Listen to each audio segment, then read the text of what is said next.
আসসালামু আলাইকুম। তোমার প্রতি অনুভূতি গল্পের ৯ নম্বর পার্ট আর ৮ নম্বর পার্ট কালকে আপলোড দিছিলাম, কিন্তু কমিউনিটি গাইডলাইনের কারণে ভিডিও রিমুভ হয়ে গিয়েছে, যার কারণে আমি আমার ইউটিউব চ্যানেলে ৮ নম্বর পার্টটি আপলোড করে দিই। তো তোমরা গিয়ে দেখে আসতে পারো। আর যারা যারা দেখতেছো আমার এই ৮ নম্বর পার্টটি কপি করে টিকটকে ছাড়তেছে, শুধুমাত্র সাইদ ভাইকে আমি আমার ভিডিও আপলোড করার পারমিশন দিছি। আর যারা যারা ভিডিও আপলোড করছে সবাই ফেক, তো তোমরা ওদের ভিডিও দেখবা না। তো চলো বেশি কথা না বলে ভিডিও শুরু করা যাক। মিথিলাকেও দেখছি আমার দিকে চেয়ে আছে, হয়তো কারো কাছ থেকে শুনেছে আমি কলেজে এসেছি, তাই হয়তো এক নজর দেখার জন্য দূর থেকে তাকিয়ে আছে। আবার আমার ধারণা ভুলও হতে পারে। আমি বেরিয়ে যাওয়ার জন্য হাঁটতে থাকি, মাথা নিচু করে মিথিলাকে দেখি নাই এমন একটা ভাব নিয়ে, কিন্তু মিথিলাকে আমার দিকে এগিয়ে আসতে দেখছি। আমি পাশ কাটিয়ে চলে যাব, এমনি মিথিলা ডাক দিল, অনিক তোর সাথে কিছু কথা আছে। মিথিলা আমার সাথে কি কথা বলবে আমি জানি না, আর জানতেও চাচ্ছি না, তাই না শোনার ভান করে হাঁটতে লাগলাম। মিথিলা পেছ থেকে সামনে আমার পথ আটকিয়ে বলল, অনিক প্লিজ একবার শোন। আমি বললাম, কি বলবি তুই?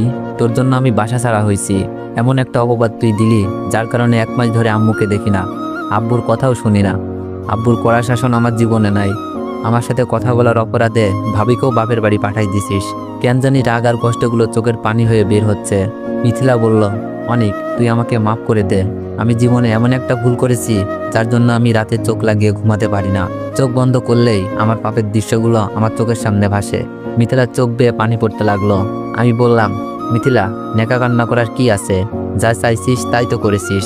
আমিও চাইলে তোদের সব কিছু ফাঁস করে দিতে পারতাম, কারণ আমার কাছে ভিডিও আছে, কিন্তু তোকে ভালোবাসতাম। তোর সম্মান যেন নষ্ট না হয়, তাই নিজের সম্মান নষ্ট করে সবার চোখে দর্শক নামক মিথ্যা অপবাদ নিয়ে বাসা থেকে বের হয়ে গেলাম। কিন্তু একটা দুঃখ কি জানিস, ভাবিকেও বাসা থেকে বের করে দিয়েছে। ভালো থাকিস। চোখ বেয়ে পানি বের হচ্ছে। আবার কেন জানি মিথিলার সাথে কথা বলতেছি, রাগও হচ্ছে নিজের ওপর। আর কথা বলার ইচ্ছা ছিল না, হাঁটতে শুরু করলাম। মিথিলা বলল, অনিক দাঁড়া প্লিজ শোন। আমি জানি মিথিলা এগুলো অভিনয় করতেছে, কারণ মিথিলা নিখুঁত অভিনয় করতে পারে, যেভাবে পরিবারের লোকজনদের সামনে করলো। আমি আর মিথিলার সাথে কথা বলতে পারছিলাম না, চলে আসলাম। ইস, আম্মুকে যদি আজ দেখতে পারতাম। আমি আবার ঢাকায় ব্যাক করব। টিকিট কেটে বাসের মাঝখানে জানালার পাশে বসে আছি। এমনি জানালা দিয়ে আব্বুকে দেখতে পেলাম, সাথে আম্মু। কিন্তু আম্মু তো বোরকা গায়ে, মুখটা দেখতে পাচ্ছি না। তবে এটুকুতেই মন জুড়িয়ে গেল। আব্বুকে আগের মতো হাসি খুশি দেখতে পাচ্ছি না, কেমন জানি মন মারা হয়ে আছে। আম্মু হয়তো একই অবস্থা, কিন্তু সবচেয়ে আশ্চর্য বিষয় হলো ভাবিকেও দেখতে পাচ্ছি, ভাইয়াও পাশে। তবে কি আজ ভাবিকে বাসায় নিয়ে যাচ্ছে? হয়তো সবার মন গলে গেছে, আমার জন্য তাদের কি মন কাঁদে? আমি বাসা থেকে বেরিয়ে যাওয়ার পর একদিন পরই ভাবিকে তার বাপের বাড়ি চলে যেতে হয়েছে। ভাবি কেমন বাসায় সবাই জানে। ভাবি ছিল সবার পছন্দের, কার কি প্রয়োজন খুব সহজেই বুঝে যেত, যার জন্য ভাবিকে নিয়ে কখনো ঝগড়াও হয়নি। হয়তো আমার প্রতি রাগগুলো এমন প্রকট ছিল, যার জন্য ভাবি আমার সাথে কথা বলতে শুনে উল্টাপাল্টা ভাবতে সাহায্য করছে। আজ নিজের চোখে ভাবিকে বাসায় যেতে দেখবো স্বপ্নেও ভাবিনি। এখন আমার ভিডিও পাওয়ার কোনো প্রয়োজন নাই, ভাবির নিজের সংসার ফিরে পেয়েছে। এর থেকে খুশির খবর আর কি হতে পারে? তবে আমার একটা কাজ করতে হবে, ভাবির সাথে কথা বলা একদম বন্ধ করে দিতে হবে। হয়তো আবার আমার সাথে কথা বলতে শুনলে বা দেখলে এরকম খারাপ ধারণা আসতেই পারে। তবে শেষবারের মতো কথাটা বলে নিই, সত্যি কি বাসায় নিয়ে যাচ্ছে নাকি অন্য ব্যাপার? কথাগুলো ভাবতে ভাবতে পরিবারের লোকজনগুলো ভিড়ের মাঝে মিলিয়ে গেল, চোখগুলো ভিজে গেছে। যদি একবার আম্মু বলে ডাকতে পারতাম, আব্বুকে আব্বু বলে ডাকতে পারতাম। এই জীবনে না জানি সেই সুযোগ হয় কিনা। গাড়ি চলতে শুরু করলো আমার চিরচেনা শহরটাকে ছেড়ে। মনে আজ কিছুটা শান্তি খুঁজে পাচ্ছি ভাবিকে বাসায় ফিরে যেতে দেখে। যদি এমন হতো আমিও আজ বাসায় যেতে পারতাম। এই জীবনে হয়তো হবে না, কারণ নিজেকে প্রমাণ করার মতো কোনো প্রমাণই আমার কাছে নেই। যে একটা ভিডিও ছিল তাও হারিয়ে ফেলেছি। শুধু ভাবি জানে আমি নির্দোষ। সেই কথা বলতে গিয়ে বাড়ি ছাড়া হয়েছিল। আর মিথিলা নিজেকে কখনোই ছোট করে সত্যিটা বলবে না। আর দুলাভাই তো নাই। আম্মুর কথা মনে পড়তেই চোখ বেয়ে পানি পড়ছিল। পাশ থেকে আম্মুর বয়সী কেউ বলে উঠল, কাঁদছো কেন বাবা? চোখের পানি মুছে বললাম, আম্মুর কথা আব্বুর কথা খুব মনে পড়ছে। মহিলাটা বলল, কেন তোমার আব্বু আম্মু কি নাই? মহিলাটা হয়তো ভাবছে আমার আব্বু আম্মু মারা গেছে। আমি বললাম, আছে, কিন্তু আমাকে তাদের ছেলে বলে দাবি করে না। মহিলাটা আগ্রহ নিয়ে জানতে চাইল, কেন কি হয়েছে? মহিলাটাকে ঢাকায় আসতে আসতে সবকিছুই বললাম। উনি আমার মিথ্যা অপবাদের কাহিনী শুনে চোখের পানি ফেলছিল। বাস থেকে নামার সময় ওনার বাসার ঠিকানা দিয়ে যায়। ওনার নাকি কোনো ছেলে নাই, সময় পেলে যেন দেখা করতে যাই। বাসায় আসার পর ফ্রেশ হয়ে খাবার খেয়ে রুমে শুয়ে আসি। খুব ক্লান্ত লাগছিল। আর ভাবছি মিথিলার কথা কি সবগুলো শোনার দরকার ছিল, নাকি যতটুকু শুনেছি সবটাই ভুল করেছি। রিমি কলেজ থেকে আসার পর আমার সাথে দেখা করতে আসলো, কাগজপত্র আনছি কিনা, আসা যাওয়ার কোনো সমস্যা হয়েছে কিনা জানতে চাইলো। আমি যখন মিথিলার সাথে দেখা হওয়ার কথা বললাম, রিমি মন খারাপ করে ফেললো।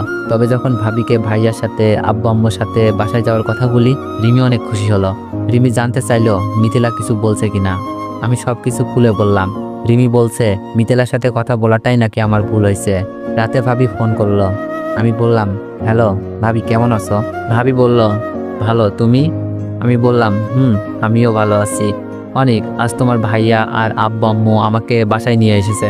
ভাবির কথা শুনে মন ভরে গেল। তাহলে ধারণা সত্যিই ছিল। আমি বললাম, তাই নাকি? কিন্তু এতদিন পরে নিতে আসলো?